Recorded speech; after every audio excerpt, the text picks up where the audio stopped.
This video is sponsored by Squarespace, the all-in-one platform to build a beautiful website. Hi, I'm kchoi. Welcome back to my channel. As you can tell by the title, I'm going to be going over some project management tips today. I've broken this up into different categories like timelines and scheduling and notes. So that's how I will organize this video. Go check the description box to see timestamps so you can jump around or skip to the parts that you're most interested in if you want to. If you're new to my channel, then welcome. I'm a change management consultant and I work remotely out of New York. And on this channel, I post videos about consulting and also just general career advice and some lifestyle videos thrown in there too. So if any of that sounds interesting to you, then please hit the subscribe button down below. And while you're there, hit the notification bell too so you can be notified whenever I post a new video. The first subject I want to talk about is establishing roles. You want to make sure you establish roles at the very beginning of a project. This means identifying what everyone is responsible for or how they're supporting the project and making sure everyone is on the same page about that. One way you can do this is to create a simple table and have a column with everyone's names in it, and then across you would have all the different deliverables or parts of the project. Then you can create some sort of key to identify who is leading a certain part of the project or the whole project in general, supporting or just being informed and connected. Another way to do this is through a RACI chart, with RACI standing for responsible, accountable, consulted, and informed. So all of those are just varying degrees of involvement in that aspect of the project. I like to do lead, support, informed, or connected because I just find those to be a little easier to understand and there's less room for interpretation. So at the beginning of a project, I usually take a first pass at filling out this roles, responsibilities matrix. And then during our internal kickoff meeting for the project, we go over those roles and I make sure to leave it open and leave room for people to say if they want a different role or if they want to also be connected on another aspect of the project that I didn't add them to. So you definitely don't want to just assign roles, but you want to talk through it as a group. This is a really important step at the beginning of a project, especially one that has a lot of moving parts and pieces, because that way you can avoid confusion later on of who is owning what part. Next, I want to talk about scheduling. Another thing you want to do very early on or at the very beginning of a project is scheduling weekly meetings. Depending on your situation, you might work with a client or you might not.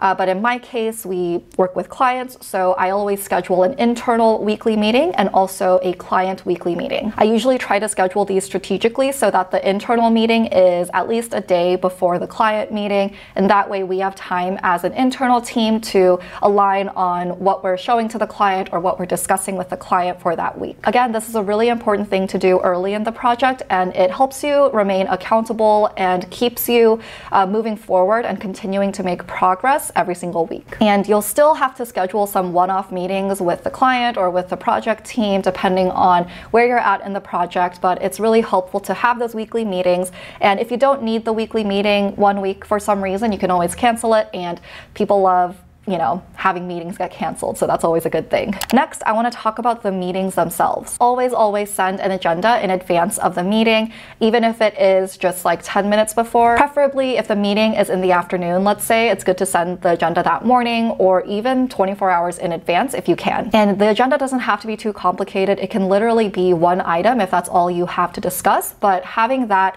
kind of on paper or in email is important because it just helps you stay on track for the meeting and have a purpose for why you are meeting. Like I said in the earlier point, if you don't need the meeting, then you can end up canceling it. But if you don't think about what the agenda is going to be, then you don't know that until everybody's already on the call, and then you might realize that you've actually wasted everyone's time. Or on the other hand, you might see that you have a lot of things that you need to cover, so maybe you need to extend the meeting time, or maybe you need to schedule an extra meeting in order to cover everything. Having the agenda also acts as like a skeleton for your meeting notes, so you can just pull up the agenda and then add notes under each subheading of the agenda. And just as you want a purpose and an agenda coming into the meeting, make sure you have action items and next steps coming out of the meeting. What you don't want is to end the meeting and have people be confused about what they're supposed to do. You want to have very clear action items and marching orders for everyone on the team coming out of your meetings. Next are timelines, and timelines of course are key.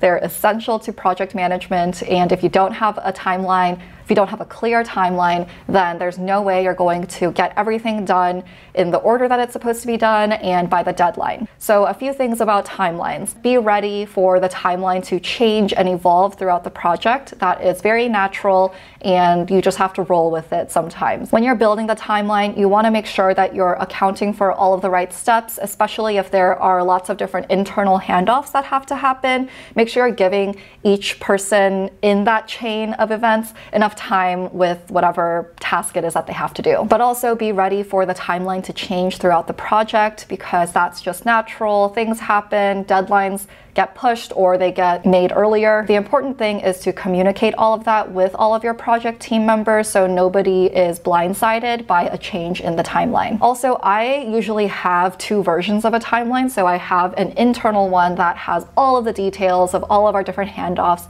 things that happen behind the scenes. And then I usually have a client-facing timeline, and that one has some of the detail, but it mostly focuses on the key milestones with the client and things that the client has to worry about. So when they might receive something or when they have to provide feedback by. Also, timelines can be quite overwhelming, so it's important to look at it in chunks throughout the course of the project and make sure during your weekly team meetings that everyone's clear on where we're at in the timeline, where we're going. So that'll just help people know what to expect week by week. Format-wise, there isn't really one right way to do a timeline. You could do it in Excel, you could use Smartsheet or Team Gantt. You could even do a simple table in Word or PowerPoint. It really depends on how complicated the project is, how long the project is, how many people are involved, what the client wants to see. So there's all these different factors.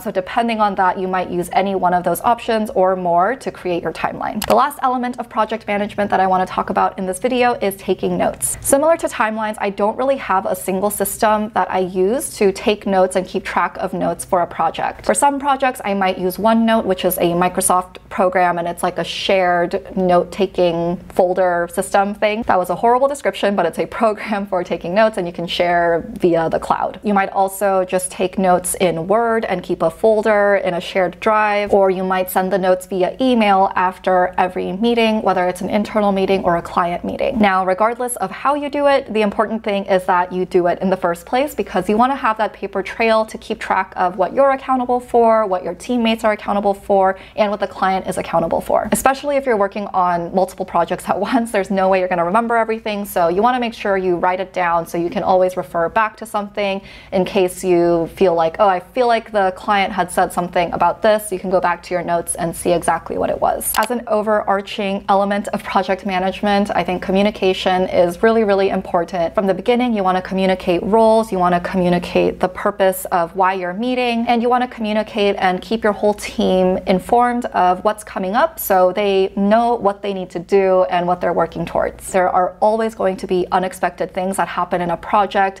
I've never been a part of a project that ran 100% smoothly and according to plan, so that again is where communication is important. You might run into challenges and conflicts throughout the project, but the important thing is that everyone is made aware of that and on the same page so that you can work together. Before we wrap up, I want to take a moment to thank Squarespace for sponsoring today's video. I've been working with and using Squarespace for a year now, and I truly believe they are the best and easiest way to make a website that looks beautiful, is easy to use, and has all of the features that you would need. Whether you're building a blog, an online store, a portfolio, or any other type of site, Squarespace makes it super simple. They've got lots of beautiful templates to choose from that you can customize very easily. Plus, there's social media integration, marketing tools, and analytics that help you understand your audience better and just optimize your website. Again, I'm a personal fan of Squarespace, so if you are interested in checking it out, then go to squarespace.com/kchoi for a free trial. And then when you're ready, you can use the code kchoi for 10% off your first purchase of a website or domain. All of that information will be in the description box, so go check it out. And thank you again, Squarespace, for sponsoring today's video. That's it for today. I hope you found these project management tips helpful, and I think they're applicable outside of consulting in so many other fields. I think when people think about consulting, it's the strategy and the analytics that appeals to them, and that's definitely